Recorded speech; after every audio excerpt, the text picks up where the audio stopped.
আসবেন অবশ্যই মানি ম্যানেজমেন্টটা শিখবেন। আপনার লাইফে এটা অনেক কাজে দিবে।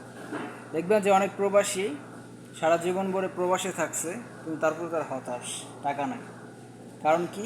তারা মানি ম্যানেজমেন্টটা ঠিকমতো করতে পারে না, কোথায় ব্যয় করবে, কোথায় করবে না, এটা করতে পারে না। সো এই স্কিলটা মাস্ট লাগবেই। যারা প্রবাসী, প্রবাস ছাড়াও যারা, সবার জন্যই দরকার মানি ম্যানেজমেন্ট স্কিল।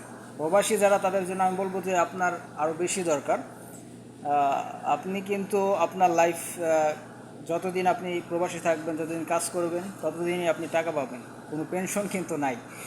সো যে টাকাটা আপনি ইনকাম করতেছেন, এই টাকাটা আপনি কীভাবে ম্যানেজমেন্টটা করবেন, কোথায় খরচ করা দরকার, বা অপ্রয়োজনীয় জায়গায় খরচ না করে প্রয়োজনীয় যে জায়গাগুলো, সেগুলো জায়গায় খরচ করা।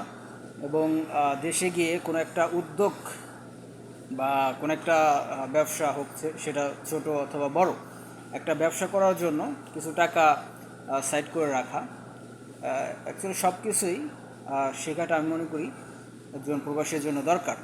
সো আপনি যদি মানি ম্যানেজমেন্টে পাকা হয়ে থাকেন তাহলে তো ভালোই, আর যদি না হয়ে থাকেন তাহলে অবশ্যই এটা শিখবেন। আপনার জন্যই ভালো। লাইফে ভালো থাকতে হলে মানি ম্যানেজমেন্টটা অবশ্যই দরকার।